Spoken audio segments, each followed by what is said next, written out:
Hey, I'd like to welcome you to another episode of Mission Matters.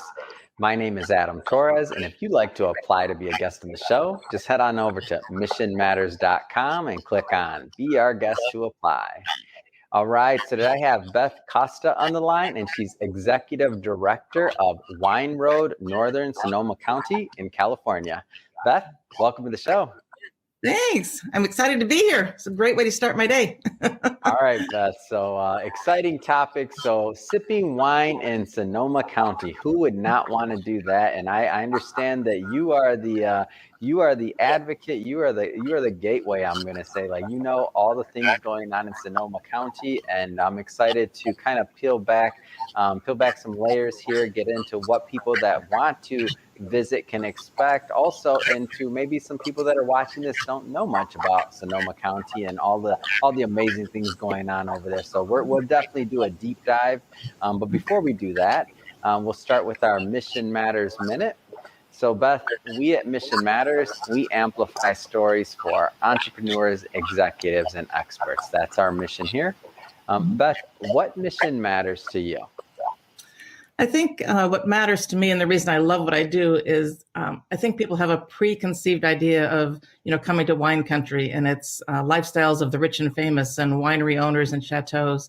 But really, when you come to Sonoma County, it's really based in farming and agriculture. And, instead of growing wheat and corn, they're growing grapes and they're making wine, and they have great stories to tell. And there's wineries that have been in business for generations. And so it really matters to me for people to get to know really the people behind these wines. And for them, it's a passion. They're making something that they know you're going to buy and you're going to share with your friends. And it's going to be a memorable dinner, even if it's a dinner around a campfire, but like this great bottle of wine, and it was fun, and they can be a part of that. And you can meet them if you come here. So, wow. And we work with the Redwood Empire Food Bank, and we started that probably about 14 years ago. And for me, I just said, we always talk about food and wine, they go hand in hand, but there's so many people that don't have food.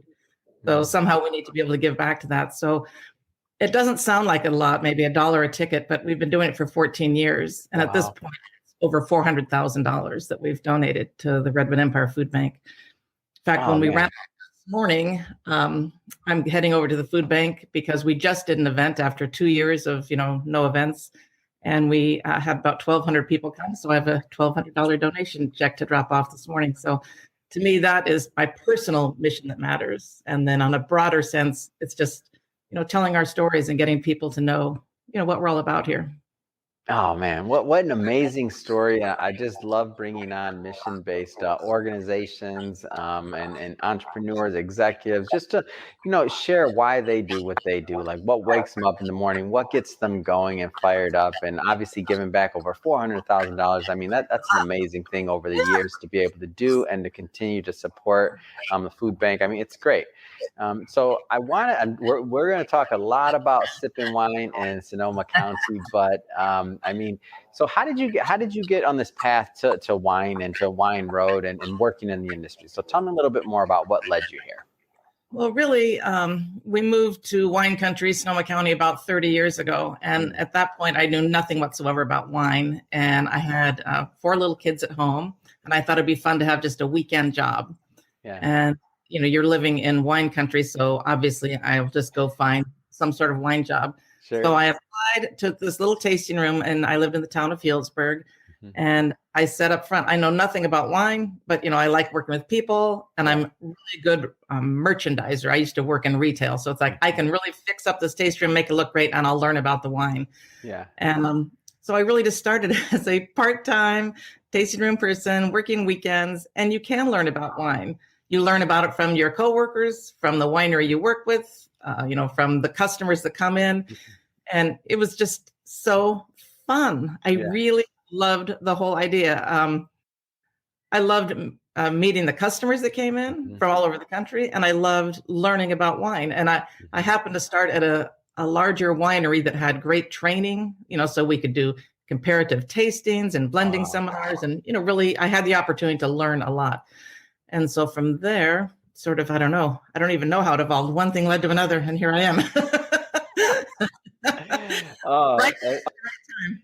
But I've doing this for about 30 years now. And yeah, it's interesting. It's fun. It's a really great place to be working. What a great story. And I think I think many people that are watching this, when they kind of look back at their lives, and myself included, by the way, and you're like, how did I end up here? I'm like, I know I didn't go to school saying I want to be a podcaster, right? I don't even podcast exists back then. So how did we all end up here? I don't know, but I love your story though.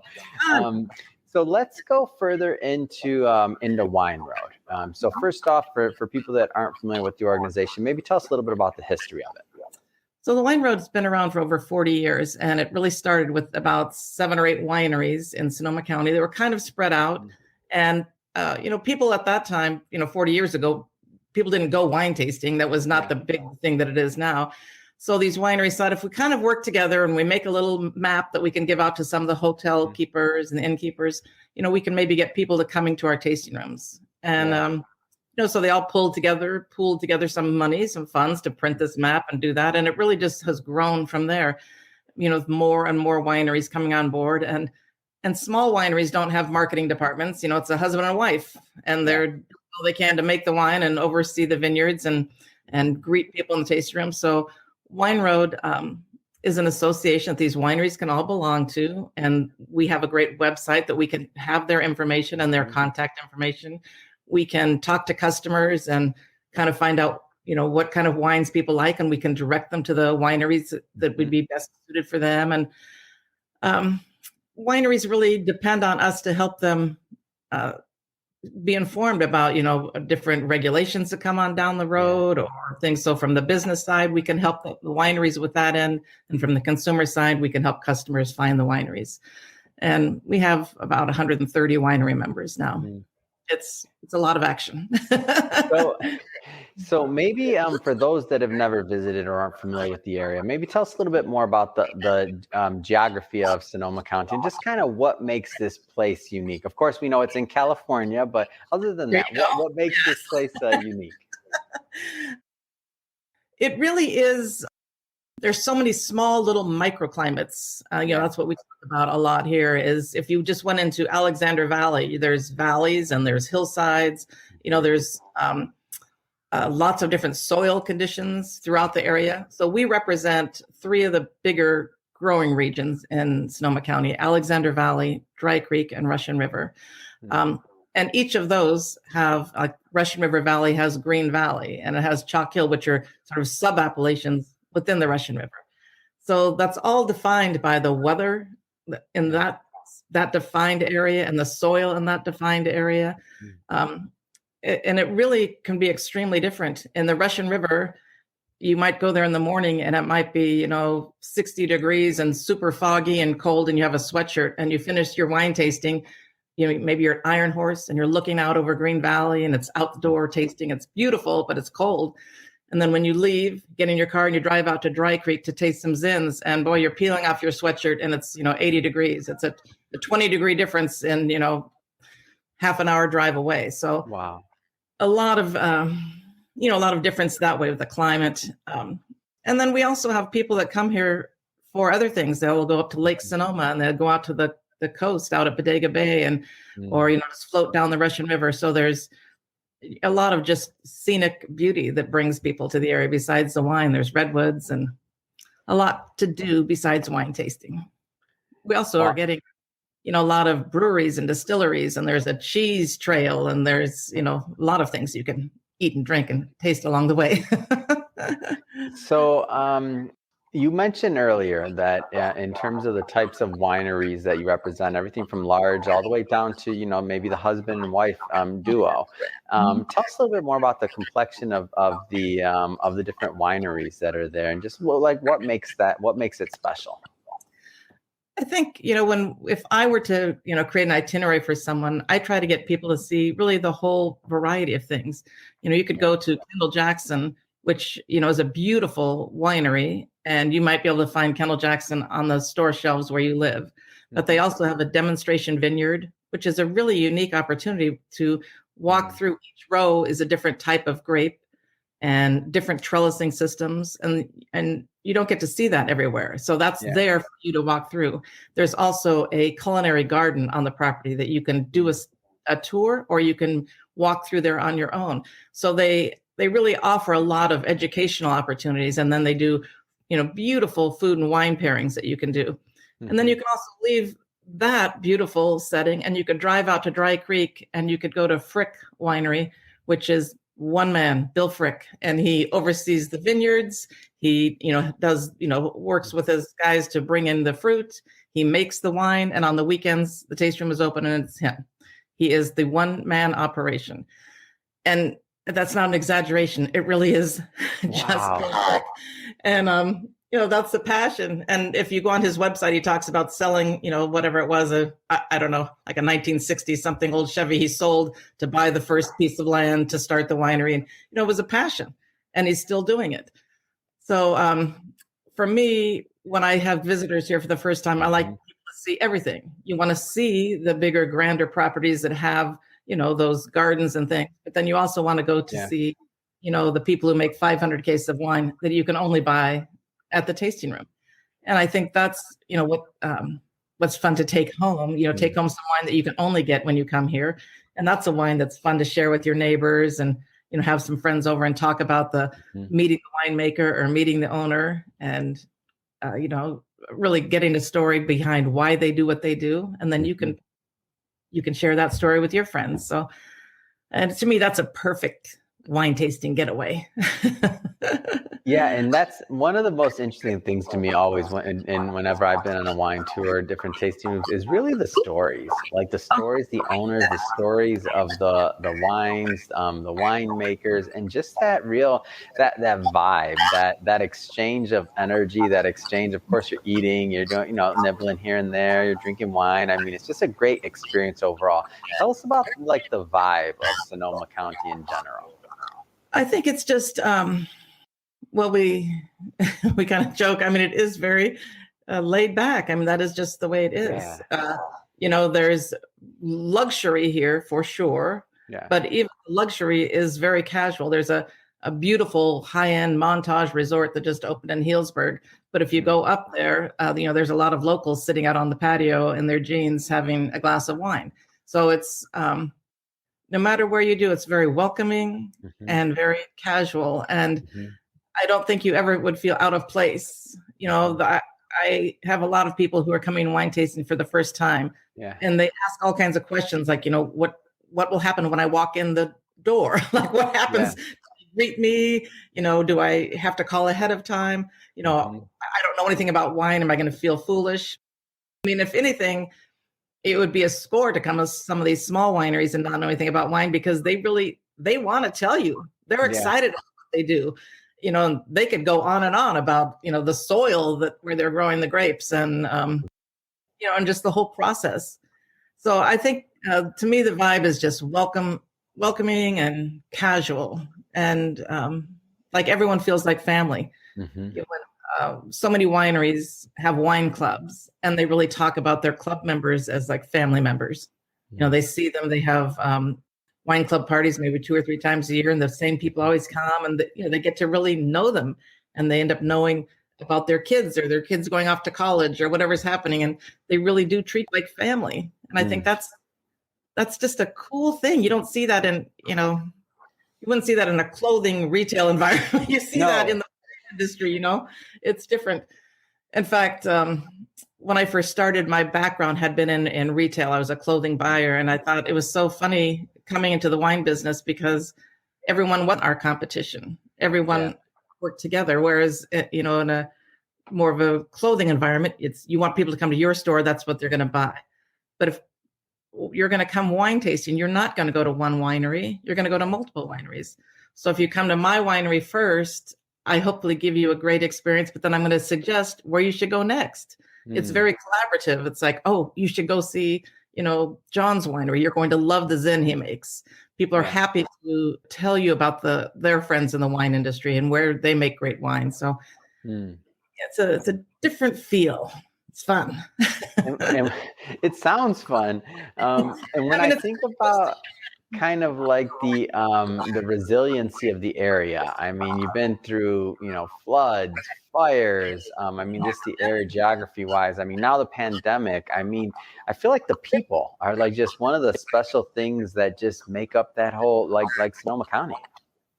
Yeah, it's the first fire we had, I think, was 2017. If I lost track, and that was just devastating. I think it was an urban fire that had never been seen anywhere really in California. It wasn't a fire; it was in neighborhoods, thousands of homes, in a matter of hours. And I think the whole community was so stunned and shocked by it. Everyone definitely came out to support each other and help each other. And then it just didn't seem to stop for quite a while. After that, there was a flood. The Russian River flooded. And then the next year, there was another fire. And then there were fires in our neighboring counties where we had so much smoke, you really couldn't go outside for maybe a week. But everybody just kept going and everybody just kept supporting each other. And then you think, what else can happen? It's like, oh my God, a pandemic. Like that was, who thought that was going to happen? Yeah. And when we first closed that down, we all thought, we're on lockdown. It'll be for a month or it'll be for 2 months. We had no idea. But even then, we just picked back up and we figured out how we could do, keep selling wine, getting people to do car hop. We created car hop wine shops where people could order online and just pull up and you'd be out and put it in their trunk and they drive away. And we sold a lot of wine that way. And we made fun videos and everybody really supported each other through that. And we have gotten through it. And I think that we've gotten through it and everybody's almost learned a better way of doing business. On our end in the wine industry, I feel like we've learned how to do a better job at everything. Yeah. And I think that they've appreciated their customers even more because you didn't have to keep buying wine, but they did. And they did it a lot of times saying, we love, maybe Carol Shelton at Carol Shelton Wines, and we want to make sure that, we're going to keep supporting her. Yeah. And so there was definitely a lot of that. So, yeah, I feel like, wow, there's nothing else that can happen. And then I think I shouldn't say that. No, don't say that one, Beth. Yeah, never say that. I'm like, oh, I should have learned that by now. But what a story and what a community. I mean, ultimately, it just sounds like an amazing community, very welcoming. Like what can people expect? Like as a tourist, they've never been and they're thinking about it. They're looking at, the wine road and thinking about like they check out the website. They're thinking about like what they're going to book, how their experience is going to go. Like, what can they expect? I think, well, first of all, you could never have enough time. Yeah. We have a lot of people that have never been here and they're here for 2 days. And I'm thinking, oh no, 2 days. But we can make that work, come up with ideas. I think what I would do if I were on my own trying to figure it out, I would really just mix it up. I think it is important to see really small producers, a medium-sized producer, and then somebody who, some of these larger wineries, you think, well, I can get that at home. But even they have wines that are only sold at their tasting room that are not in distribution. And they often have, really nice education experiences. So I don't think you want to do, 3 cave tours, but maybe you want to do 1 cave tour and you want to do 1 food pairing. And then you want to do 1 that's sort of an urban setting where it's just going to be you and the winemaker in, the sort of garage where they're making their wine. So I think it's important to get the whole gamut, really mix up, what you're going to do and who you're going to see. We have great resources. On our website, wineroad.com, that can really help you. And we have a little concierge service. There's no charge for that. And really all that does is we can help you narrow it down. If you're just look at it and you're just overwhelmed, we can help you narrow that down. And you mentioned that there's what you say, peace trail and like just other things going on as well. I mean, we've talked a lot about wine. I want to give some attention to maybe some of the other attractions. Yeah, so I think that's what's so cool. It's really a makers community, Sonoma County. I mean, there are amazing cheese producers. There's chocolatiers. There's so many great bakers now, like just amazing pastries. Like the kind of thing where people are driving up from San Francisco to Sonoma County for, their pastry fix on the weekend. Tons of great local coffee roasters, amazing restaurants. And then if you're just really want that mental health break, I have a lot of, because we have a podcast, and I have listeners who write and say, I don't drink wine, but I love to hear about, the outdoor things to do. And they come here from all over the country just to, get a great room out on the Russian River, and then spend time walking through the redwoods, and then maybe an afternoon driving out to the coast and just walking on the beach. And so you really can kind of do a lot of different things besides wine. And there's lots of brewers, lots of distilleries. Yeah. I can't let you off the hook on this one. For all my viewers that have been watching this for a long time, they know I love podcasters, supporting the podcasting community, and I've never met a podcaster I haven't liked. So tell us about the content and the podcast overall, because I definitely want my audience to go check it out. So Wine Road Podcast, right? That's it. So I have a co-host on this show, Marcy Gordon, who's this really amazing food and wine and travel writer. And I've met her at a tourism conference somewhere along the line. I had been following her on Twitter for years, because when Twitter first started, I thought, oh my God, this woman can tell a story in whatever that is, 120 characters. Yeah. I mean, she was so witty and clever. And so then I happened to, by chance, meet her at a conference, and we, just definitely hit it off. And she came to my office one day and she said, what the Wine Road needs is a podcast. And I thought at the time, I've never listened to a podcast. I don't even know, where to begin or what that would mean. And she said, you need to bring the map to life. You need a way that's a little more modern, that you can really talk to people. So I said, okay, well, if you want to do it with me and you want to figure it out, we'll do a podcast. So she YouTubed and figured out what we would need for recording equipment and whatever. And we set up our first podcast in the warehouse of our old office, and just started talking about the wineries and who our members are and what you could do when you come to visit. And at this point, we work with a great recording studio, Threshold Studios in Sebastopol. We've done about 150 shows. We post every other Thursday a new show, and we sort of switch it up. One show will be an interview with a winemaker or owner, and that's always just fun to get their backstory and how they started and what their dream was starting their winery. So that's always fun and informative. And then the next show might be an itinerary where we'll do, 3 days in Windsor or 3 days in Healdsburg. And when we do the itineraries, we try to really, tell you where to get your coffee and what winery to see. And if there's a great antique store or, whatever it is, we try to give you 3 full days of really, a fun itinerary. Yeah. And so it's really evolved, and we have a great time. Our guests have a great time. We start with wine every show. So that's a good way to start your show. People should definitely tune in and check it out. We have lots of listeners that we meet up with. If they, we always encourage people to email us and tell us what, if they're going to come to the area. And we've met up with listeners, at different wineries for a little wine tasting. And we also try to get feedback from our listeners of if they do come, what they liked, so that we can pass along their advice, what their experience was to our listeners. So you can kind of get the first person experience, like Joe was just here. This is what he did. This is what he loved. So yeah, the podcast is fun.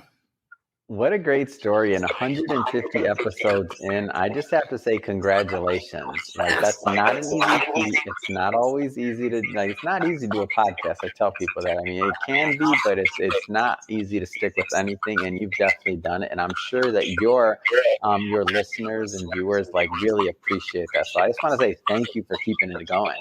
Yeah, it's fun. It's fun. And I think that we always learn something from particularly when we have the interviews with the winemakers and the winery owners. It's always just interesting to hear what their journey is, because many of them were going to school, they were going to be an accountant, and then they came to some great wine event and they thought, wow, this is so much cooler. And they just, plan B, I'm not going to be an accountant. I'm going to learn how to make wine. So there's a lot of good stories.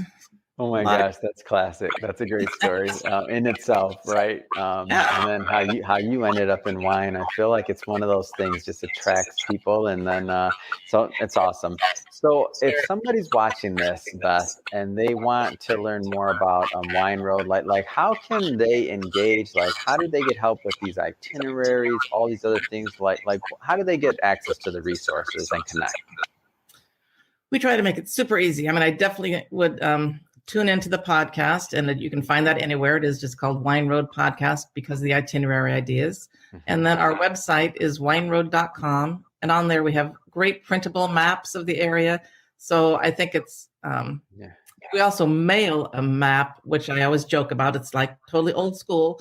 But if you're going to come here and you can unfold the map of the region on your kitchen table and get your highlighter, it's like the easiest way to plan your trip. Awesome. So they can order that online. And we do have that concierge service. And for that, what we like to do is people just give us some information. Like, what is it? Is this your first time in wine country? Is it a bucket list idea, or are you the wine expert? And what kind of wines do you like? And then from that information, we kind of narrow down some itinerary ideas for you. And lots of times we end up going back and forth with customers 2 or 3 times to really help them, fine tune what their trip should be. And we get a lot of great feedback after the fact that it was like, we nailed it. So, we're easy to track down. wineroad.com. Fantastic. So, first off, Beth, this has been great. I mean, I learned a lot. I'm definitely really interested in going now. I've not been, so I got to put that on my list of things to do. Put on the list. It's on the list now, especially as things are opening up now. Everybody's got that itch. They want to go out. They want to go see something, do something, right? I feel like everybody's been cooped up long enough. We're recording this in 2021, just for context. For anybody that doesn't know what that means, you should. But we're recording it 2021. So Beth, what's next? I mean, what's next for you? What's next for the Wine Road? Well, we are, like you said, opening things up again. And so just a few weeks ago, we had our first event in almost 2 years, the Wine and Food Affair. And how good was that to be out in a big event? It was mind blowing. We sold so many tickets in the first hour. I thought there must be some sort of glitch, that it was something is definitely wrong, but it was something was totally right. People were very excited.